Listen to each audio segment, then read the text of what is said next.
So I'm here with Janine Sonis. Nice to sit down with you. Just wanting to get to know you a little bit more for, the amazing fans and whatnot that we have for racing. So first question for you is, how did you even get into soccer? Oh, we're going all the way back. We're going all the way back. I have 3 older siblings. I have 2 older sisters and an older brother. So I was just kind of thrown into whatever activities they were doing. We were very active when we were younger. I played every sport you can imagine at some point in my youth.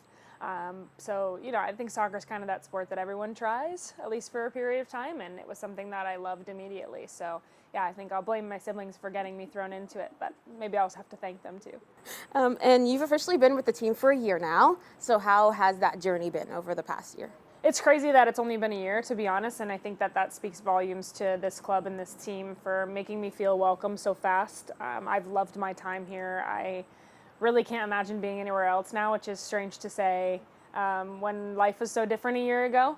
But yeah, it's been an incredible year. I think the way that we finished last season was obviously disappointing from not, missing out on the playoffs, but we really started to build something special, and management went into the off season with a really clear plan of the kind of team they wanted to build coming into this season. And I think thankfully our fans have seen that hard work pay off, and the identity that the staff has brought in and that the players have really bought into, and it's been a great season so far.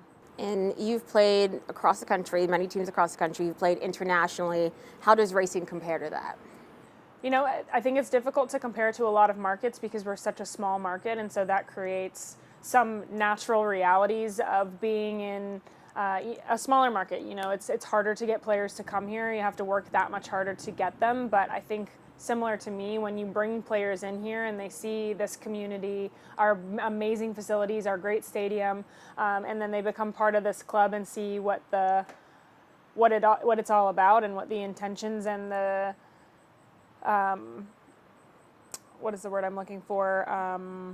Potential of this place is. When you really buy into that, I think that we've seen that pay off a lot this season. So it's difficult to compare, but I also think that makes Louisville so special because it is so unique, and the community is so ingrained in what we do.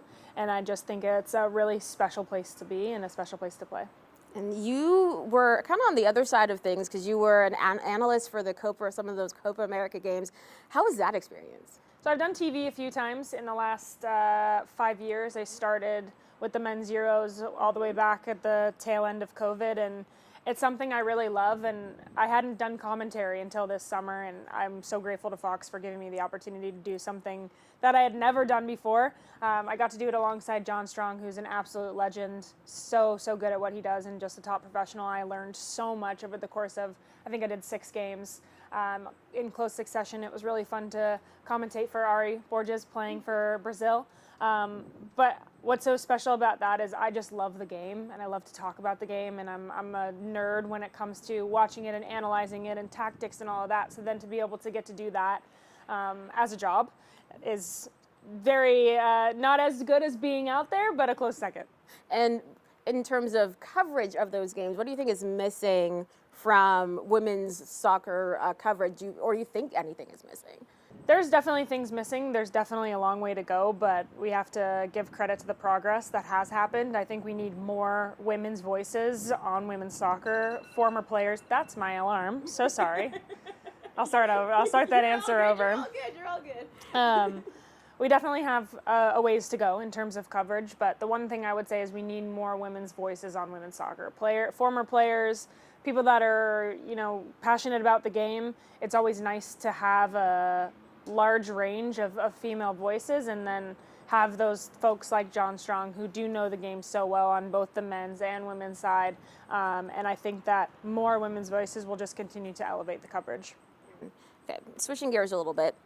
There's a Racing Team Book Club, and you kind of open that up to the fans. How do you think that helps you to connect with other players and also the community now that you've kind of switched gears a little bit? It's been so fun. If you would have asked me, 5 years ago, if I would have been in a book club on my team, I would have probably laughed at you because I've never been much of a reader, but I've really gotten into it in the last couple of years. And I think it was, I'm not sure whose idea it was to start the book club, but I was like, you know what, I'm going to jump in. I'm going to commit. Maybe this will keep me consistent, and it's been so fun.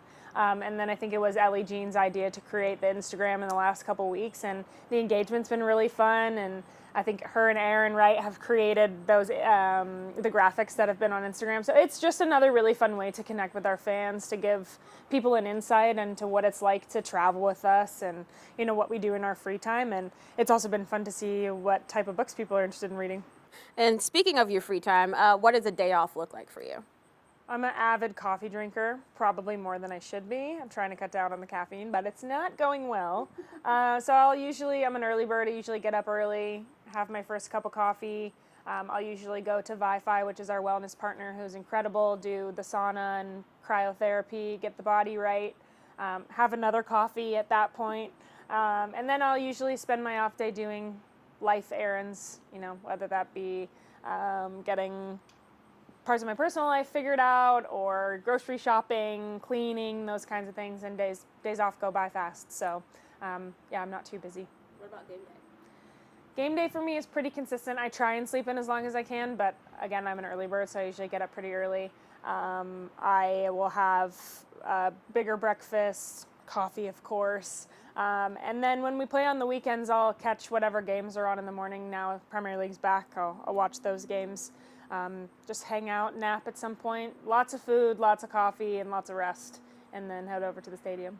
And you mentioned doing things for your personal life. You got married in December 2024. How's married life been for you? It's been so fun. I actually think I've seen my husband less since we got married than before, but it's good. He's really busy. I'm really proud of him. We're just pushing really hard to make the most of what we're doing. He works in soccer as well, so it's been really nice to he's my rock, my support system, and in this journey, in this lifestyle, in this job, it's so ebb and flow, peaks and valleys. So to have that person that's your foundation that can bring you back is so important, and I'm just really grateful. And I love being a wife. It's been really fun. We had the most beautiful wedding. And I can't believe that we're coming up on a year in a couple months. So it's been great. Yeah. And do you have any personal goals for the rest of the season?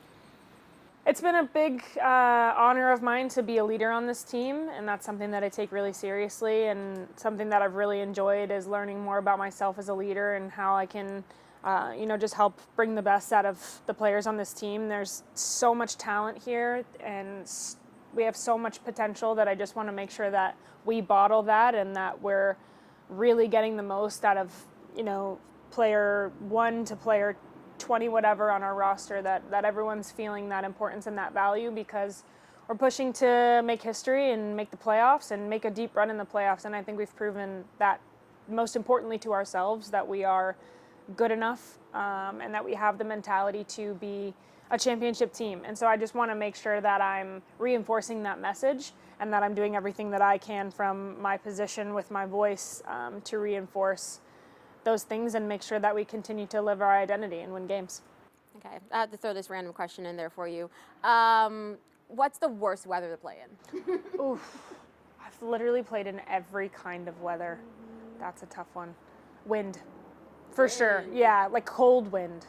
Wind in general, because it just affects the ball so much. There's not really much other weather that really affects the game as much as wind does. So that would definitely be the worst. Cold, wet weather would be next. So the first home game of the season, basically.